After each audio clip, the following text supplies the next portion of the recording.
Welcome to Amazing Websites Television, the show where intelligent people like you can find the tools to change the rules.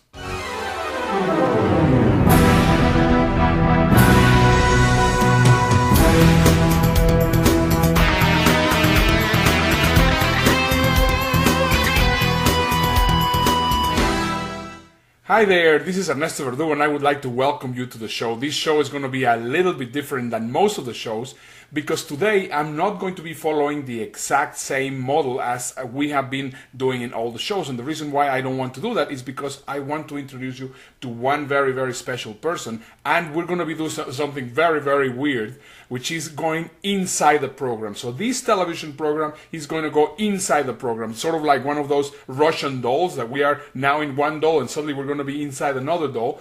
And what we're going to be doing in a moment is we're going to be going to Help My Business Sucks with Andrew Locke.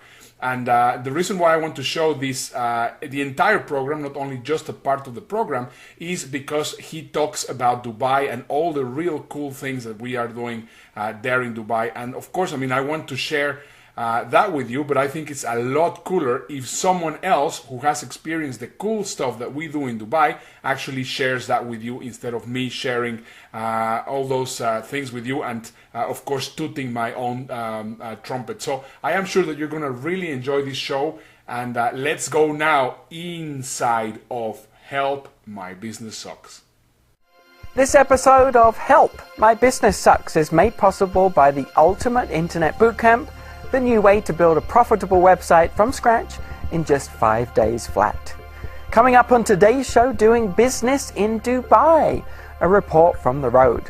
I'm Andrew Locke, and this is the show that helps entrepreneurs like you to get more done and have more fun.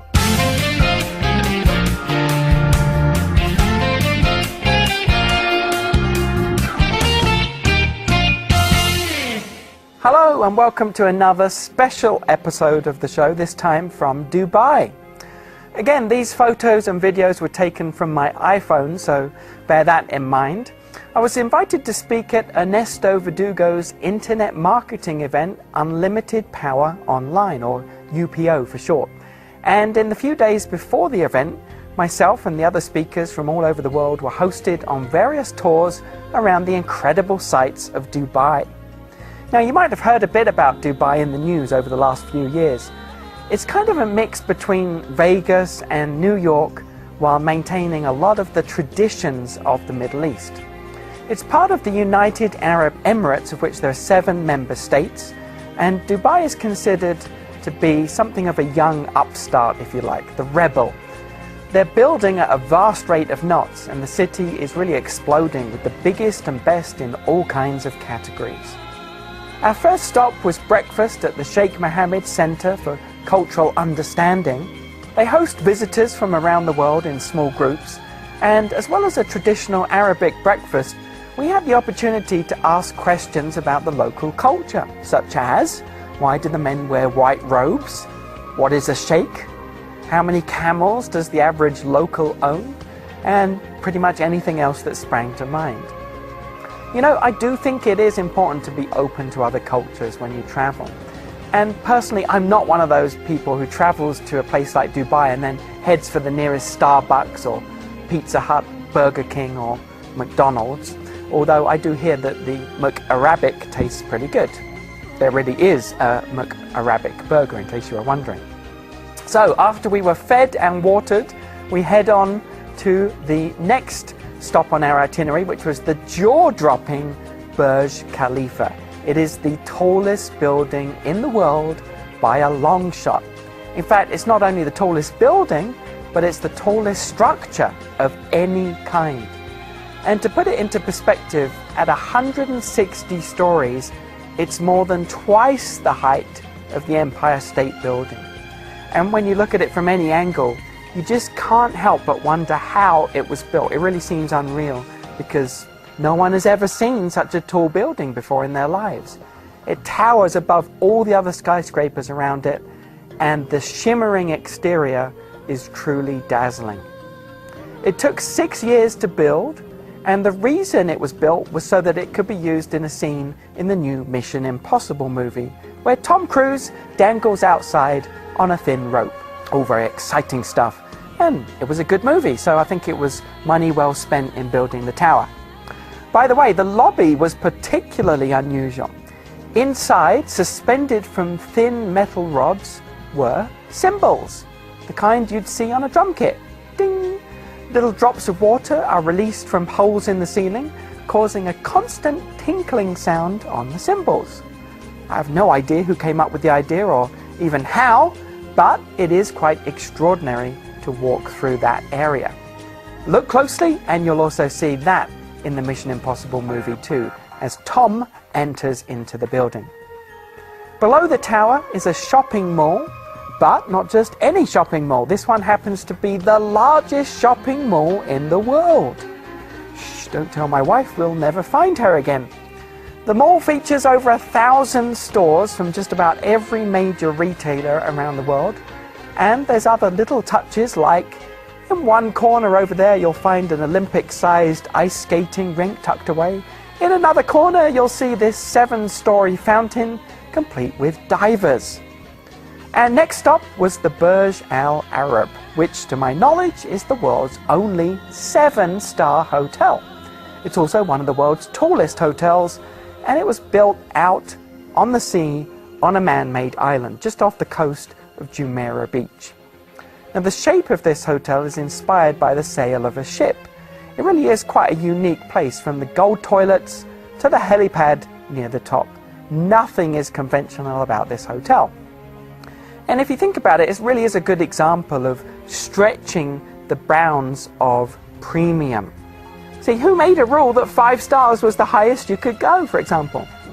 The smallest suite inside this hotel is 2,000 feet, increasing up in size to almost 10,000 square feet, which is larger than my town. For a mere $27,000 a night, you too can experience the finest that Dubai has to offer. I'll take 2. The hotel hasn't been without controversy, however, mainly due to the discovery after construction that when viewed from the sea, the building looks like a huge cross. Accusations have been hurled at the British Christian architect for sneaking that one into the design, but who knows the truth? Certainly in Dubai it appears that the government has blocked websites where pictures of that particular image appear. Interesting. Dubai is full of amazing structures like the Jumeirah Palm. It's an island. It's constructed in the shape of a palm tree. And you really have to see this thing to believe it, because the size of this island is incredible. There's a multi-lane highway that goes down the middle of it, and you can drive about 8 miles out into what was previously just open ocean. At the end of the palm there's a brand new Atlantis hotel, modeled after the one in the Bahamas, which is pretty cool. And inside that hotel, this glass sculpture is an incredible centerpiece in the lobby. The hotel also features an enormous 11 million litre aquarium and a very big gold throne, which of course I had to sit in. Again, all of this makes for a unique experience that no other hotel can match. There's nowhere else in the world that you can stay at a hotel on the end of a palm tree island 8 miles out into the ocean. And that's the point here. You see, while most hotels struggle to stand out, this one will always be popular because it's so unique. Something that struck me about Dubai was the odd contrast between ultra-modern and traditional. For example, in the original old city of Dubai, the markets look like they might have done hundreds of years ago. Just the same, they still use rickety old wooden boats to cross the river. It's a fascinating picture to see this ancient world just a stone's throw from the ultra-modern skyscrapers and all the displays of extreme wealth. The Sheikh Zayed Mosque was another example of extreme construction we came across.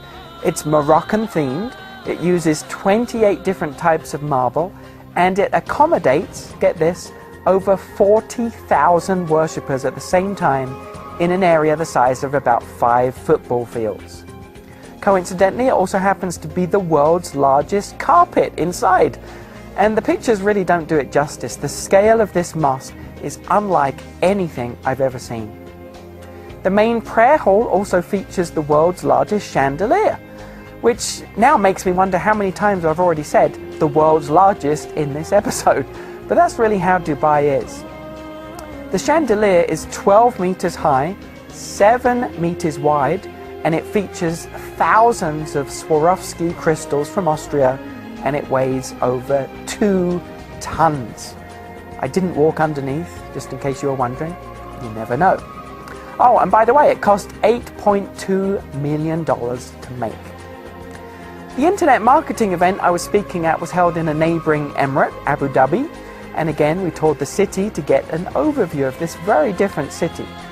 Overall, Abu Dhabi, I would say, is a bit more serious. It's a bit more restrained than Dubai.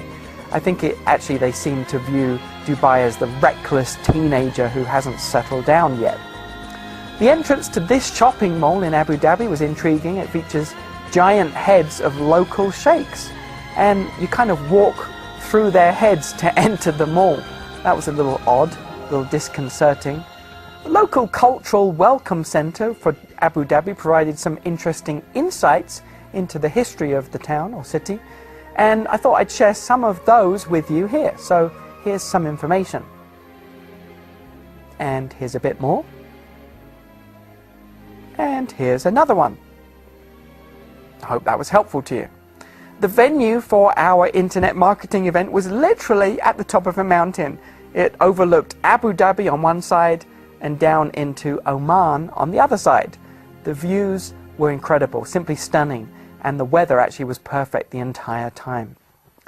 While I was there, I was presented with this, the Middle East Award for the Best Business Web TV Show, so that was an unexpected surprise, and pretty cute. I shall put this on the mantelpiece behind. All in all, it was a fascinating experience, and of course, what journey would be complete without showing you my favorite local signage? I spotted this one in a marketplace in Dubai, and I don't know if it was mistranslated or what, but this company is proud to call themselves Semtex Trading. I think they're in for some explosive growth. That's it for this week. I hope you enjoyed joining me on my travels to Dubai. Remember to take action and get something new done with your marketing this week. It's better to be prolific than perfect. Share your comments and views on anything I discussed in this episode. I'd love to hear from you. I'm Andrew Locke. You can find me on Facebook, LinkedIn, and Twitter. Join me again next week for lots more marketing lessons you can use. And remember, everything is marketing, and marketing is everything. See you next time. Help My Business is a show that I really enjoy, and I watch it every week. So that's why I recommend you to go to helpmybusiness.com. Make sure to sign up so that you actually will receive the episode on a weekly basis.